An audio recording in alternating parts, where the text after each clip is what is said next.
You left me. No, scratch that. You abandoned me. Left has the connotation that you were coming back. But there was no hesitation, no self-condemnation, no explanation.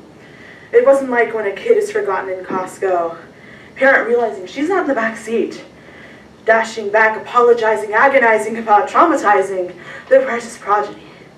No, you gave me up like a piece of property. They placed me in a glass case. And every now and then, someone brave enough would walk around and maybe tap a few times, checking to see, hey, is that thing even still alive? The for sale sign permanently above my head, blinking like a neon beacon. But all of this was after you abandoned me. Before all of this, there were other things too, like me having to care for the kids as if I were you. I was 7. I should have been playing outside or making friends or whatever 7-year-olds are supposed to do, because I wouldn't know. I can still feel the burn of forgotten birthdays. Oh, but mija, you're my favorite. Te quiero mucho, eres mi sol, mi estrella, eres mi mundo. I was your rock. You came to me to cry, to vent, to complain, and I was never one to mock. I wish someone would have told me that this wasn't going to be a cakewalk, that there would be years of aftershocks. I kept your secrets, secrets that I shouldn't know. You've never been very forward or forthcoming. You just let people walk all over you, but you never withdrew. I don't. That's the difference between me and you. People say that I'm strong or I'm brave. I knew how to behave. I can still feel the tears that flowed down my face after school one day. You asked me, what's wrong? I muffled out, we don't have any friends. I just wanted to belong. You realized your reflection cast down in the puddle below and regained yourself, grabbing my hand and leading me to the car. No words spoken. There I sat, broken. My eyes focused on the yellow arches. We almost seemed to float inside. You ordered a number 3 to coincide with large fries and a Happy Meal for me. You never looked into my eyes. You spoke your truth, telling of high school drama and baby mamas. Looking down at my meal of burger and fries, it didn't look happy. It stayed there, cold and hard. I've grown up now, but my whole life has been wound around not being you. That's not allowed. I have a list of things to do. To get good grades, to graduate high school, to go to college, to get married, to not sleep around, to not get high, to not try to escape my life, and most importantly, to be happy.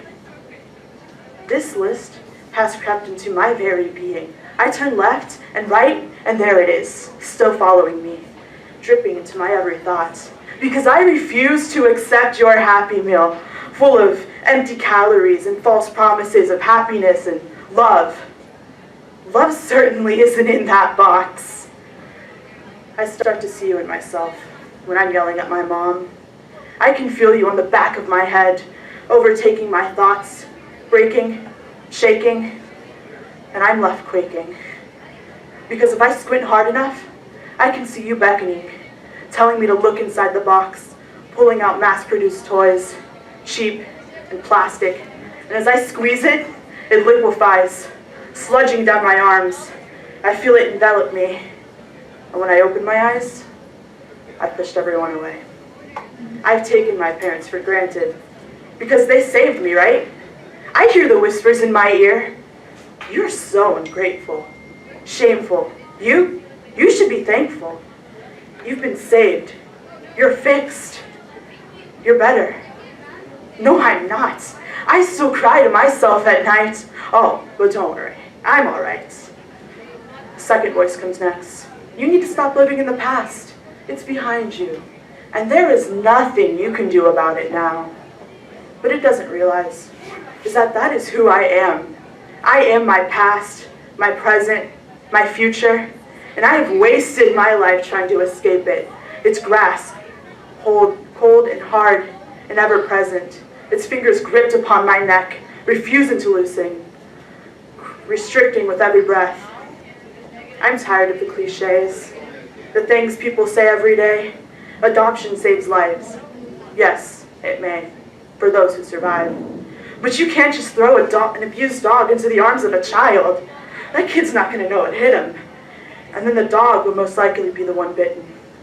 But this could have been stopped if the dog had been given the proper care.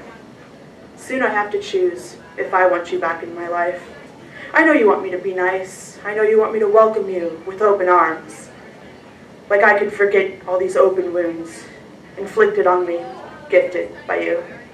But newsflash, this isn't some telenovela that could be fixed with hot chocolate and scented vanilla. You've been the cause of nights spent tossing and turning, wondering and returning to the same question again and again. Am I actually worth it? After all, I'm the mistake baby. Who would willingly take me? But I moved forward from that place. I'm better. I'm medicated. I'm labeled. As soon as you left me, they strapped me to the table, poking and prodding, all the while slapping on labels, depression, anxiety, PTSD, thinking that somehow this would help me. Oh, you're sad? See, yeah, that's your depression. Oh, you're nervous. Yeah, that's your anxiety. But I'm not these labels. I'm stable. And I'm no longer shaking at the thought of facing you. I used to wish that Wella hadn't died, that Carlos wasn't there, that my siblings didn't come into the picture, that we didn't leave Texas, that you never forgot my birthdays, that your lips weren't constantly glued to a cigarette, that your last thought wasn't where you would get your next hit. But then I look down at that Happy Meal, and I remember that that means I'd be loved with you.